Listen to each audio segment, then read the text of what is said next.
Je réponds à une question qui est souvent posée dans le domaine du toucher, des thérapies manuelles. C'est comment on fait en tant que praticien pour se protéger. Il y a beaucoup de personnes, beaucoup d'élèves ou beaucoup de praticiens qui demandent ça. Comment je fais pour me protéger? Me protéger des énergies pathogènes ou mauvaises de la personne que je reçois. Et pour ça, moi j'ai une approche qui est pas vraiment une approche de protection. Je pars du principe que c'est très compliqué de se protéger de quelqu'un et en même temps de le traiter, de lui faire du bien ou de l'accompagner. Donc la dynamique de protection, elle me semble pas du tout adaptée. On pourrait faire un parallèle avec l'art martial. Si on est en train de se protéger en art martial, ça veut dire qu'on n'est pas en train d'agir avec le partenaire ou de faire quelque chose. On est juste en train de se fermer. Et à l'idée de protection, il y aurait plutôt une idée de conscience, de clairvoyance. C'est-à-dire que généralement, quand on est vraiment conscient de ce qui se passe dans la séance, des processus énergétiques qui ont lieu dans la séance, on n'a pas besoin de se protéger parce que quand on les voit, ils ne nous nuisent pas. Ce qui nous nuit beaucoup en tant que praticien, ce sont les déséquilibres de l'autre qu'on ne perçoit pas et qui vont résonner avec nos propres déséquilibres. Personnellement, je pense pas que une personne qu'on reçoit en thérapie, même si elle est très malade, je pense pas qu'elle nous donne sa mauvaise énergie. Ce serait trop facile de prendre la mauvaise énergie de l'autre et l'autre va bien et nous on va mal. Ça se passe pas comme ça. Ce qui peut se passer en revanche, c'est que on ait des déséquilibres qui ressemblent un peu à ceux de la personne et quand on est en contact avec cette personne, nos déséquilibres se mettent à résonner et nous font ressentir un malaise qui peut être psychologique et parfois aussi physique. Donc la première clé, ça va être d'apprendre à mieux se connaître et être vraiment attentif, présent à ce qui se passe dans la séance. La plupart du temps, quand j'ai des retours d'élèves qui se sentent mal après une séance, c'est une séance où ils n'étaient pas très présents, où ils pensaient à autre chose, où ils n'étaient pas vraiment dedans. Ils disent, je n'étais pas vraiment avec la personne. Et c'est là où il y a des processus qui peuvent être néfastes et pour nous et aussi pour la personne qui reçoit. Si on est vraiment présent, généralement ça n'a pas lieu parce qu'on va le voir et on va l'identifier pour ce que c'est, c'est-à-dire une information.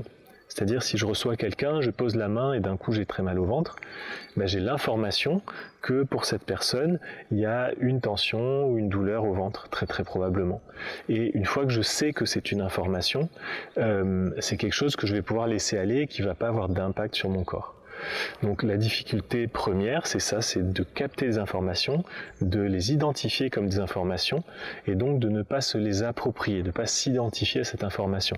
Ça demande un peu d'entraînement parce qu'au début, on a tendance à dire « Ah, j'ai mal au ventre », il faut juste reformuler ça en disant « Tiens, j'ai l'information qu'il y a un mal au ventre et cette information, elle va en fait me servir pour la séance ». Donc à ceci, il faut rajouter une autre clé, une deuxième clé, qui va être le positionnement psychologique du praticien. Beaucoup de praticiens sont empreints d'une certaine vision de la culture judéo-chrétienne qui est la vision du sacrifice. Et ils se disent que mais en gros, Seigneur, prenez ma vie et sauvez cet enfant, quoi. Il y a quelque chose comme ça. On veut que la personne qu'on reçoit aille bien, quitte à ce que nous, ça nous fasse du mal, c'est pas grave, on veut juste que la personne aille bien. Et le fait d'être très attaché au résultat de la séance, c'est quelque chose qui fatigue énormément le praticien et qui peut l'amener même à tomber malade. Et en plus, ça rend la séance généralement moins efficace. Parce que comment on considère que ça se passe en Qigong Twina? On considère que ce qui soigne, c'est l'énergie cosmique, l'énergie de l'univers, qu'elle traverse le praticien et le patient. Donc en principe, dans le processus de guérison, c'est un processus qui fait du bien aux deux. Si on est dans la volonté, on n'est plus dans le fait de laisser l'énergie cosmique agir, on est dans « je suis quelqu'un qui agit ».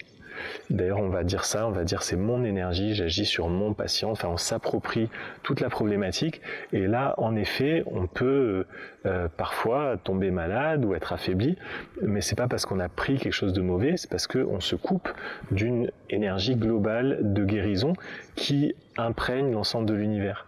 hein. Même la personne la plus malade du monde, généralement, elle respire, donc elle capte l'énergie du ciel et de la terre, l'énergie de l'univers, elle s'alimente la plupart du temps, donc elle produit aussi de l'énergie avec ça. Donc tout ça, ça crée une chose simple, c'est que même quelqu'un de très malade, généralement, il a la capacité de produire son énergie.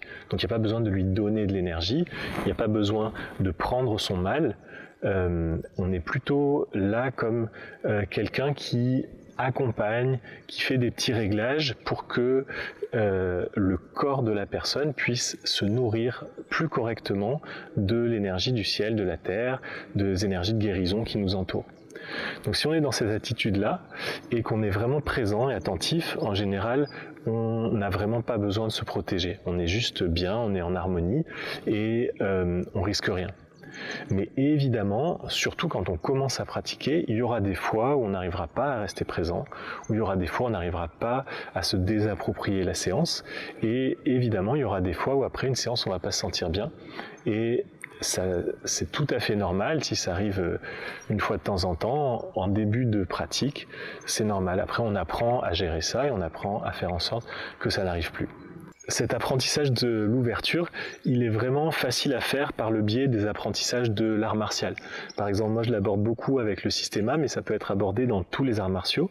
Il y a généralement un niveau d'ouverture à l'autre qui diminue quand on a peur de l'autre.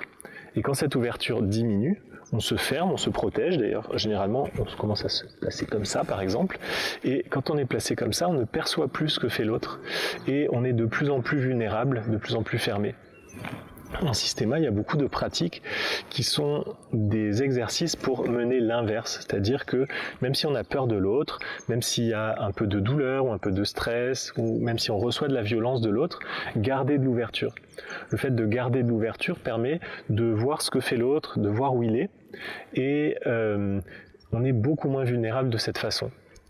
En plus de ça, si on est plus ouvert, ça rend à l'autre beaucoup plus difficile le fait d'être violent. Parce qu'être violent avec quelqu'un qui est dur, c'est beaucoup plus facile. Être violent avec quelqu'un qui est détendu, qui est ouvert, qui est jovial, etc., c'est très très difficile. Donc ça désamorce ça. Donc une façon de travailler cette ouverture et le fait de ne pas chercher à se protéger, mais plutôt chercher à s'ouvrir, à donner, etc.